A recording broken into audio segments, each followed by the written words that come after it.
Here's a story. Your parents often leave you with your grandmother so that they can go to work. At 9 years old, your 50-year-old uncle begins molesting you and giving you oral. One day at school, they show all the students a video of what sexual assault looks like and ask those that can relate to stay after class. You tell teachers what looks familiar to you, and they immediately call home and have your uncle picked up by police. He pleads guilty, but only received probation. As they perform a drug test to enter him into the system, his DNA matches a murder of an elderly woman 27 years prior. A crime he would have gotten away with had he never sexually assaulted you. Trappin Anonymous. He could have been like in his 40s, maybe like 42, 43. Holding me down, dick out, ready to fuck. 9 years old. He's 350 pounds. What? And I'm 9. I'm probably like 60 pounds wet. Maybe. What is your grandmother saying? Nothing. My grandma just was telling him to stop. My grandma eventually was going around telling people that he just was touching my ass. What's good? My name is Chris Styles. This is Trappin Anonymous. Welcome back. Shout out to everybody that's helped keeping the movement moving. You know, we really do appreciate y'all. If you have a story, if you've been watching and you think you need to reach out at Trappin Anonymous, trappinanonymous@gmail.com. Please reach out. I do DM back. That's how we get all of our interviews. We are building up that community, that Trappin Anonymous community. Yeah, so just be on the lookout for that. I'm rolling that out within the next couple months. You know, do remember that the stories that you hear reflect real life. They're here to educate, inform, and hopefully keep your little homie off the streets. My name is Chris Styles, Trappin Anonymous. Let's get it. How are you? I'm good. So I'd like to start with your name and why you think your story is important. Well, my name is Kiara, and my story is important because I just have that story where everything happened for a reason. You never know why something happened until the ending. What was your childhood like? My childhood was good. My childhood was decent. I had my mother and my father. They was married. You know, I didn't really live in the hood, live in the Bronx, little family, little brownstone situation going. I lived good. I just developed trauma from people leaving me in the hands of the wrong people. Talk to me about that. So I was being molested from 9 to 12 by my uncle, my father's brother. What is your earliest memory of your uncle? But my earliest memory is him with Wanda. He had a crackhead friend that always used to come through. That was his only friend. I guess that was the only bitch he had around. And I just used to remember, she was just so weird too. Like, you know, crackheads got that movement, like they move just weird. Like, and I would always wonder, why she come in for this dude? Like, she a crackhead, he fat. Like, it don't even go together. Why y'all hanging out? And then he used to like cucumbers and vinegar and pepper. So that's this weird shit. Like, he was just a weirdo. Just very into anime, just weird shit. Shit that nobody know about, like just weird facts. And that's what I remember about him, just being mad, socially awkward. What do you mean by weird facts? Like the Grimm brothers, you know who the Grimm brothers are? The people who made Cinderella into like the demonic parts, like basically like Cinderella chopped her feet off to fit the shoes. The 7 dolls was like all different crazy, like they had, one of them had like depression, the other one was like anxiety. Yeah, so they was the brothers who made like the Cinderella stories into evilness. Wow. So he just always was telling me some weird off the wall facts that just, you could tell his mind wasn't right. You told me stuff a 9-year-old shouldn't even... Yeah, shit I don't even understand. I wouldn't even be able to resonate to. Yeah. Telling me about anime and shit in Japan and stuff. I'm not even thinking about that. When does the abuse start? The abuse started at 9. And how did it start? Just randomly trying to get me to do stuff like make my cucumber. That's how I know he like cucumbers. Or make me make shit. You know, trying to build that little hand to hand, like hand over fist type of relationship. Like he wanna have me do stuff for him and stuff. Little things like that. Like what? Like making food, watching TV with him. He would try to like bond with me through little things. You know, try how predators get kids. Let me see how I could talk to you. Let me make like, you know, human like gestures to you. Let me show you that you could trust me. Grooming? Yeah, grooming me basically into whatever he wanted me to be for him. At what point did it go too far? At what point did it surpass just making me food and... When he tried to hold me down, and that day he was gonna really fuck me. He tried to hold me down. My grandmother was doing laundry over the balcony, or whatever, you know, like when you live in a duplex apartment, over the little banister. And he was holding me down. He pulled out his dick and everything, was really gonna fuck me. So that's when it was going to get like, I think he probably already was, he got me to the point where like, I'm ready for her now. I could see if I could take her virginity, but it never happened. What is your grandmother saying? Nothing. My grandma just was telling him to stop. My grandmother eventually was going around telling people that he just was touching my ass, but it don't even matter. I'm 9 years old. Yeah, it don't even matter. Like, all right, he was touching my ass. Why you even didn't even say nothing? You know what I'm saying? So Right. nobody really spoke up for me as a child. Nobody really said nothing. Only the police and like the courts really was the ones who gave me my justice. But my family members, nah. And where are your parents at this time? Work. My father was an MTA worker. He was doing hospital police working 16 hours. My mother was same thing. She doing an accountant, medical accountant, medical coding and stuff like that. She was just busy at work. What about your siblings? My siblings, at that time I only had one sister. So she was, I really don't even know where my sister was at, to be honest with you. Right. She definitely wasn't around. Right. Yeah, because I had my sister, I was 7, my sister was born in 2001. So I really don't, and I be trying to wonder, like, where was my sister at the time? Why was she not here with me? My sister was somewhere else. Probably at school or some babysitter or something. I really don't even know. How old was he at that time? He could have been like in his 40s, maybe like 42, 43, And around you're there. 9 years old. And I'm 9 years old. He's holding you down. Holding me down, dick out, ready to fuck. 9 years old. He's 350 pounds. What? And I'm 9. I'm probably like 60 pounds wet. Maybe. Yeah. So you told me that was sort of as far as it went. Yeah, as far as it went. What was he doing outside of that? Just like masturbate, like, playing with me, giving me ass, stuff like that. Just with shit he should have never been doing. Like foreplay, little stuff like that.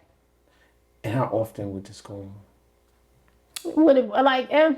I don't really know. Like, I can't really remember. I guess my mom blocked that out, but I don't really know. It would go often enough. It shouldn't have been going on at all. Maybe once or twice. But I would always take a bath after he did that because I just always felt like it just was nasty. I didn't understand it as a child. I just know this is what somebody telling me to do, but I knew it didn't feel good. Yeah. So you don't tell anyone. You're just a kid. Does it become a normal thing for you? Yeah, it became like a norm. This is just something we doing. Now, I didn't necessarily think I was his girlfriend, but like, I'm thinking like this is just something that we doing. This is just all right. But I didn't know that. That's something he groomed me into thinking. I would take a bath all the time. And he would be like, well, don't go take a bath. I'm changing my clothes like clockwork. I'm not understanding how nobody not, why she taking a bath? But that was my way of washing all of that off. Like, the water was just how I sat there and just got myself back. As a child, this is how I'm coping. Not knowing what's really going on, but this is how I'm coping. I'm sitting in the water. I'm washing it off. How did he get caught? He got caught because I ended up telling my school they had an event. They had some puppets come and they was doing all these skits about like emotional abuse, physical abuse, sexual abuse. I ended up telling them. Describe to me what these puppets are doing, what the event at the school was. It was kind of like one of them Yogi Bear things, but not like, Yogi Bears for the Christians. But it was kind of one of those things where they talk to you. The puppets was like showing us like somebody touching you, like how it would look if your parents was abusing you in a home, how it would look if somebody was bullying you at school, just little skits and role plays of just certain abuses. So when I seen that as a kid, my mind is like, oh, this is what I'm going through, that Me Too thing. So this is what I'm going through. I could talk to somebody about this. Like, I could finally let somebody know. But that's my mind as a kid. I'm not knowing, like, the setup. I'm not knowing how they about to really get me in there. But I felt like I had somebody to talk to, so. Which is just like an incredible program, right? Right. When you think about, I remember we had like the DARE programs, we had the drug resistant, like we didn't even want to smoke cigarettes. Like, like I remember they had, so I really do hope and I encourage like these schools to just continue doing stuff like that, yeah, because you never know.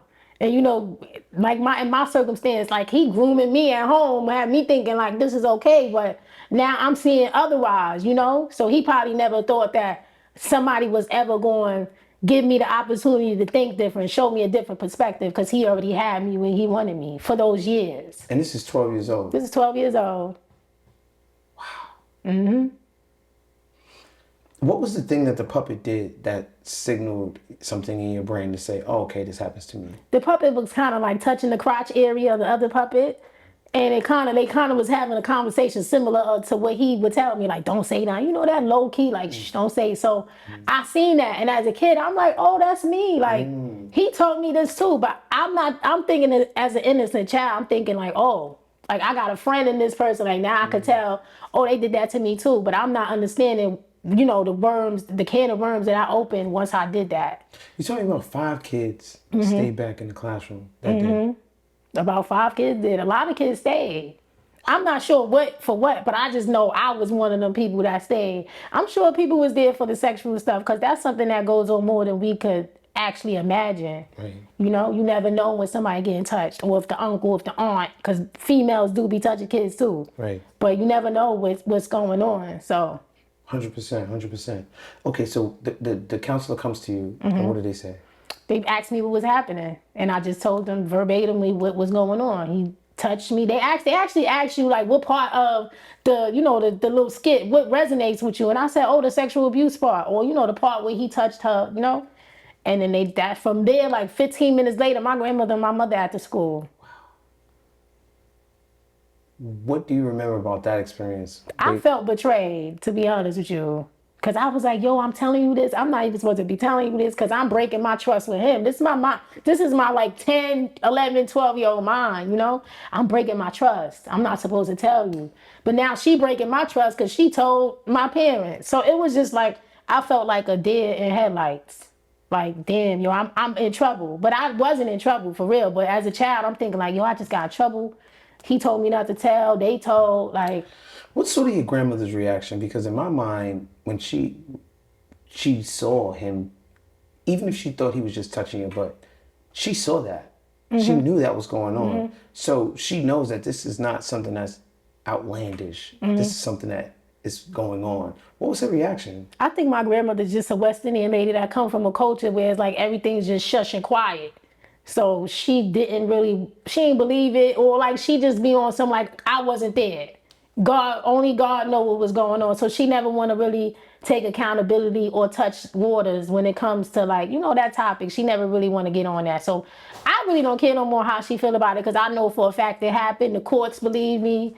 The stuff it's stuff that ended up coming out after this. Like, it's no reason not to believe me, but that's her son. So you know how some women and men have that, like, that's my son born. My grandmother couldn't fathom that her son is this sick and fucked up in his head. So I'm assuming you never saw him again. Never saw him again. After that?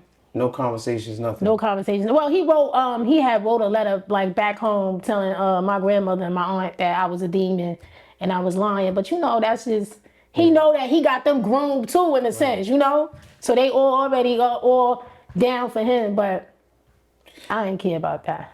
So at what point does he go to police? Does he get convicted? What happens next? Well, we had the whole case. I was a child, so they do like the mock trial. They do like a whole trial without him there, just to keep emotions how it is. But they did it. They found him. He copped the plea. He got found guilty, and he ended up going to probation. Probation? Mm-hmm. For molesting a 9-year-old child for all them years. Copped out. And as I'm thinking about it too, because outside of your word against his, there was no proof. Yeah, no proof. So they probably just trying to get him for whatever they could get him for. Yeah. Which is still just such an effed up thing. Yeah, because right? you're not even really handling the situation how it should be handled. You just trying to get him out, get him. Well, all right, we can get this. Let's just pin him to him. Like, is that even an ankle monitor? Is that like just probation? And you still amongst other kids. You still around other children. You still can have access to other kids. Or other women, rather, because he didn't really care. Women, child, he touching anybody. Right. Something interesting happened during probation. Talk to me about it. So he ended up getting caught. His DNA got matched to a lady that he killed back in Boston in the 80s. Why did they need his DNA? because they wanted to put him on probation. I guess they wanted to get his information into the system, get him set up into his program. And at the time when he did it, it wasn't no DNA database. So they just had his shit sitting up in a book written somewhere in a file. So once they really got that to that point of, changing over to technology and digital, like, keeping it like that, that's when he got caught. And it was 15 years later. He goes, gets his DNA, but you told me he was trying to get out of it. He was definitely trying to get out of it. He was big. He was already big, but he made himself get bigger. He gave himself all these like excuses as to why he couldn't come to probation. So they said, all right, you ain't gonna come, we gonna come to you. And they came to him and they arrested him. They got his DNA, and the next day they arrested him. SWAT came, pushed down the door and everything. I was so fascinated with this story. I read up on his case.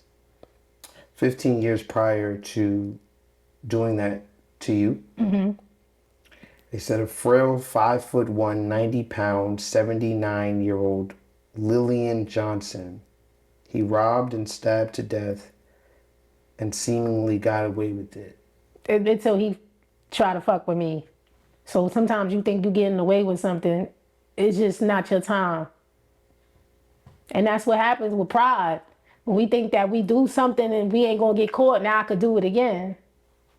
And he got caught. Every dog got its day. How do you feel at the fact that he didn't get no time for what he did to you?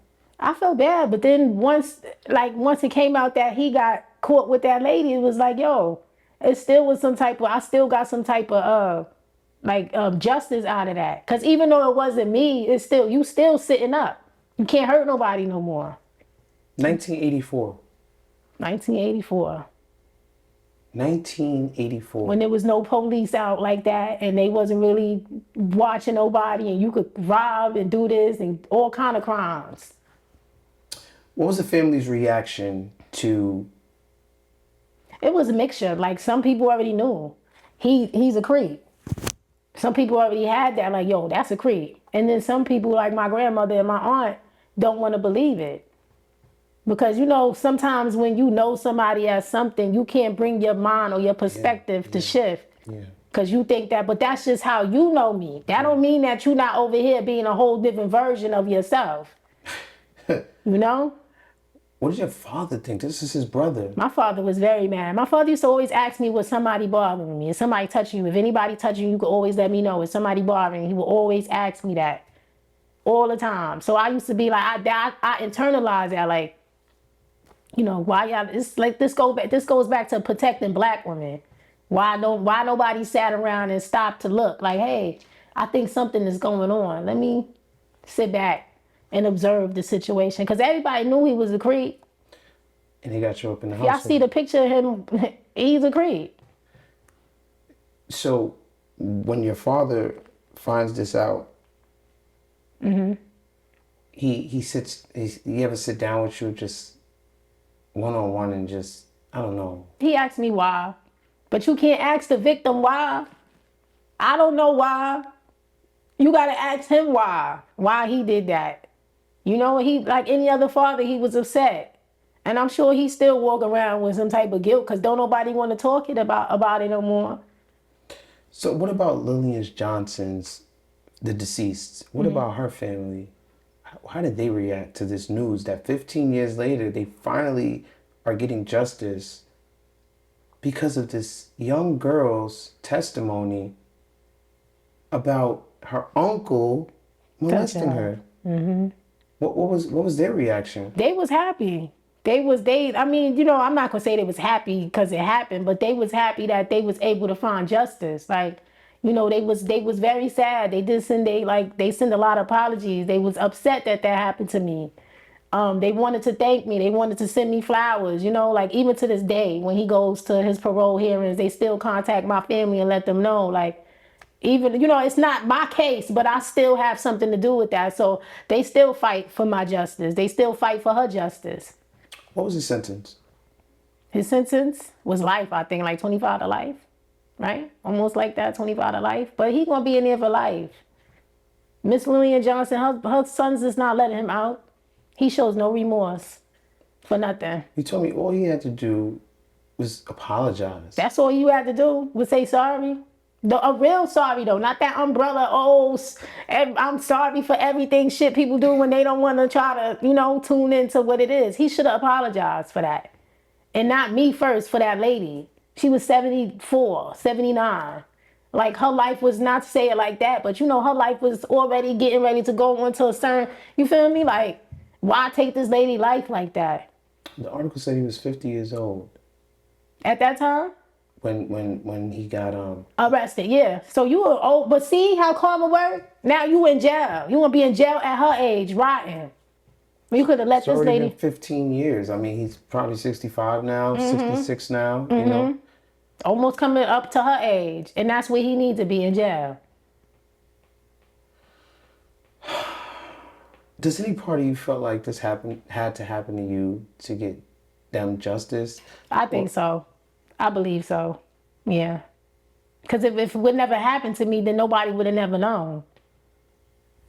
How does that make you feel? When I was a child, it made me feel bad because I didn't want to be the scapegoat. But then when I realized that was my purpose, to be the scapegoat, that God made me to be the tool, I understood it. I appreciate it. I realized it didn't happen to me, it happened for me. That's a great perspective. Because a lot of people could just use this to defeat them, to feel down. I could have did the same thing to other people, but that's not me. Right. I could have been turned into a molester, serial killer, because I've been around he was a real life demon. But I didn't let that. I didn't want to, because I wasn't gonna let somebody go through the same thing that I went through. He told you about other murders. Yeah, he did. He said he used to leave people stinking. He wasn't somebody that was like real shy and discreet about his love for killing and whatever, his sick shit. He was real out, very straightforward with it. What else did this do to you? Did it hypersexualize you? Did it cause you to, because when you expose a child to... Yes, it's most certainly did. It did. And it messed me up in the long run because I wasn't able to really decipher like who really loved me and who don't. I didn't have any clear boundaries of what sex actually was. You know what I'm saying? I was doing shit with my uncle. So just imagine somebody whose mind is wired like that, So I don't even know. Like, you're not even supposed to be doing no shit like that. But that's what's going on in my life at 9 while everybody outside playing. So I had to unwire myself, rewire my mind, come out of that trauma, I don't think people understand, like, even for a man, I don't think people understand how this type of stuff really traumatizes a person. I didn't even know I didn't even know I was depressed. I didn't know hypersexuality was a form of depression. So it's a bunch of people are sad fuckers out here. Cause you just fucking, cause that's just a reaction to whatever you going through. I didn't know that until I really sat down and really understood what I was going through. All right, y'all, it's time to pay some bills. Y'all already know what it is. It's Chris Styles, and I'm going to tell y'all this once. I'm going to tell y'all this twice. Get ready to go outside because you don't have to be indoors cooking all day long. We got Factor meals already ready.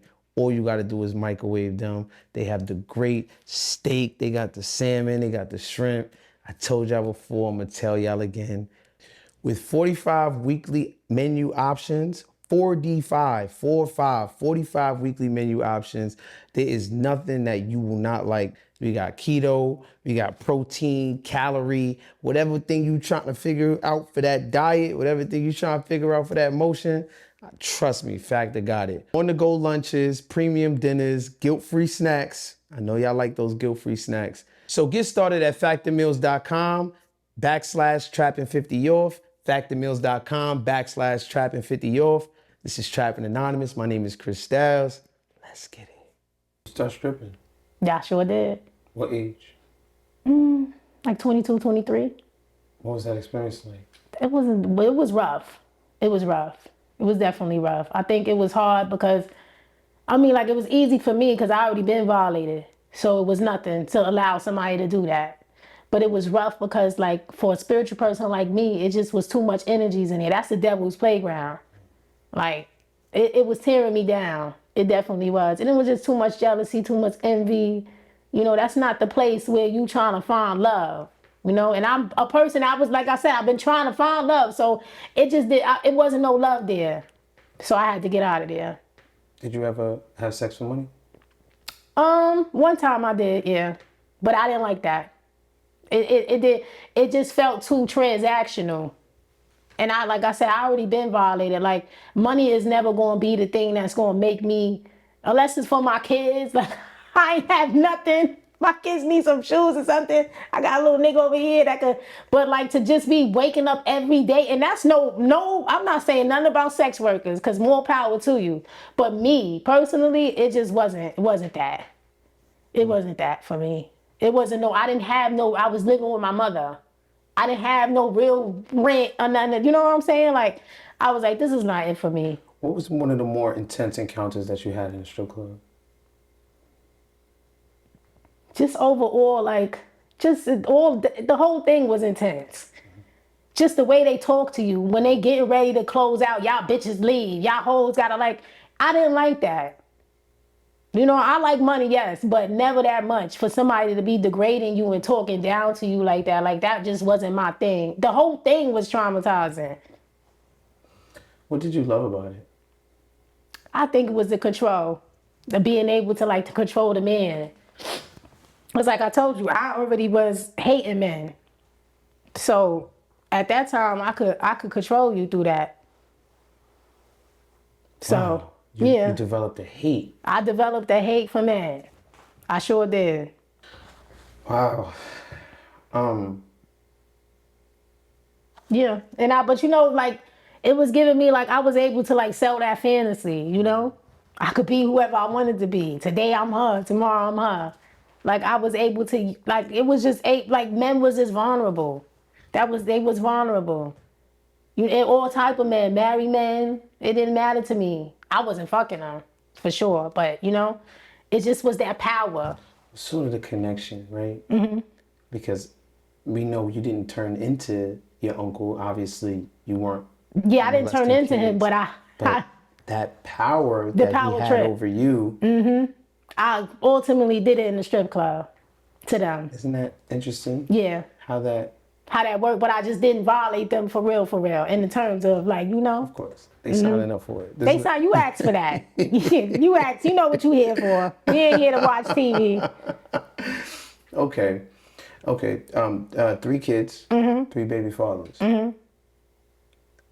How does that happen? Trauma. Not giving a, well, my first and my last, I did care about them. But the second one was bare trauma. That's somebody I met in the club and trauma bonded with and never got, you know what I'm saying? Like, that was that, but that was that. People don't understand. That was that, like, a part of me that was him. That was like that predator in me. I know, especially men that didn't have no sexual boundaries. And I know that you don't really got that, like you might be like a me. And I know that I could kind of groom you. He was easy to groom. Talk to me about that. He was just somebody that didn't care. No sexual bound, like a me. It was a mirror thing. Boundaries. No boundaries. What do you mean there was no sexual boundaries? No boundaries. I never met a man outside of my uncle, for real, because he did kind of give my uncle vibes. Like, no boundaries. Just none. Don't care about what it is. Don't know my charts. Telling people he met me in the club, I was a prostitute, but you don't know my charts. Boundaries. You get what I'm saying? No. None. I don't get what you're saying. Boundaries, into, like, they don't have no, like, self-respect. You're not going to say, nah, I can't do this. You're not going to be like, as a man, you're not going to be like, no, this is too much for me. You just going to go into it. Can you give me an example? Anything. Like let's say you never ate ass before. Okay. Right? Yeah. I could just make you eat my ass. Got you. You might say, I'm not an ass eater. Right. But I'm going to make you do it. Okay. Because you don't have no boundaries. Dang. So I was ultimately targeting weak men. You have a real boisterous, high energy, high octane, right? Sort of like, sort of alpha. Yeah. I was mad. I thought I was the man. I became my uncle. I became, but not to everybody though. Not to everybody. Like I said, like if I really cared about you or whatever, and I know that I couldn't play with you, you had some masculine. He didn't have that I think he was raised by his single mother. Yeah. You know what I'm saying? He ain't have that masculine energy in him. So he ain't have that man who told him like, this is how you supposed to feel for yourself. And I knew that. I kind of sort of did turn into a monster, but not a crazy monster. But I love men now. I love them, especially black men. Appreciate that. Mm-hmm. How do you feel about your uncle today? I forgive him for myself. Because forgiveness is for self. If you sit around upset at everybody, you're never going to be happy. Now, I'm not saying what he did to me was good, and I'm not saying he's excused for that. Because, I mean, I'm not God. I can't pin him I can't crucify him. But I will say that, like, it happened for me, not to me. What is your relationship like with your protectors or the people that were supposed to protect you? Mom, It was, I don't Dad, know. It was really no grandma. relationship. What is it like now, today? It's kind of distant. Like, I got my kids now, so I let them, grandparent through my kids. But like me personally, it's already a dead-end situation. You know what I'm saying? Like the trauma is already done. That's already done. It's just like repairing, I'm trying to, like I told you before, the blood of the covenant is thicker than the blood of the wound. So I learned, like, you got to start your own family. Those is my people. I love them. Do I like them? No. Why? I didn't like the fact that they didn't really, like, stand up for me. But I can't tell people how. The thing I had to learn about is you can't tell nobody how to love you, and you can't tell nobody how to show up for you. Once I realized that they wasn't going to show up for me the way I needed them to, I just let it go. I realized that family was a title. And titles just give people the leverage to do certain things without seeking, facing certain consequences. You have a question, God? Yeah, I have. I definitely have. Because I felt like this is like, why did I have to be the person to be the stepping stone for somebody else? Why did I have to go through this? To make somebody else smile. Like, why I had to bear that burden for somebody else to be justified. But that was my kid mind thinking that. That wasn't my healed adult mind. My healed adult mind now is like, you know what? Sometimes you have to. Sometimes, like I told you, like how Lauryn Hill said that sometimes you have to be used as a tool. Not like as no celebrity, not as like the athlete. Sometimes you have to be used as a soldier. Yeah, she said that everybody wants to be used for the glamorous things. Mm-hmm. And now I want to be used. I tell them all the time, use me for the bad. If you're going to be used, you got to be used. Used for everything. You have to be ready to go to war. You got to be TTG, train to go. What's something you would tell your younger self, that young girl, 9-year-old? I would tell myself, like, don't beat yourself up for what somebody else did to you. Like, it wasn't my fault. It wasn't your fault. You just wasn't in the right hands. People should have helped to treated you better. And that's something that I had to learn, like, how people should treat me. Getting treated better, Any regrets? There's no regrets, because like I said, it happened for me, not to me. What would the young girl say back to you? She probably would be like, what are you talking about? Because the young me was like real, like, quick, because I was like so offended, like triggered. And my guards was always up, and something will always, I had a chip on my shoulder. Yeah. So the young me would probably be like, but now I know, like, you got to protect yourself. I can't let this happen to my kids or nobody else or anybody else kids around me, rather. When I talk to you, you seem to be this real bubbly, cheerful spirit that has gone through so much, but still maintain this level of innocence, still maintain this level of joy. How would you give anyone some advice that has gone through some of the traumatic things that you've gone through to get to that level, that state of healing, forgiveness, and just not harboring on what happened to them? I would say that it's the way that you look at life. If you want to think that it happened to you, then you always going to be in that victim mindset. You got to embrace it. You got to learn how to find, like, the silver lining in certain stuff. Like, I was able to really, like Like forgiveness is a big thing. I had to forgive myself for something I didn't do.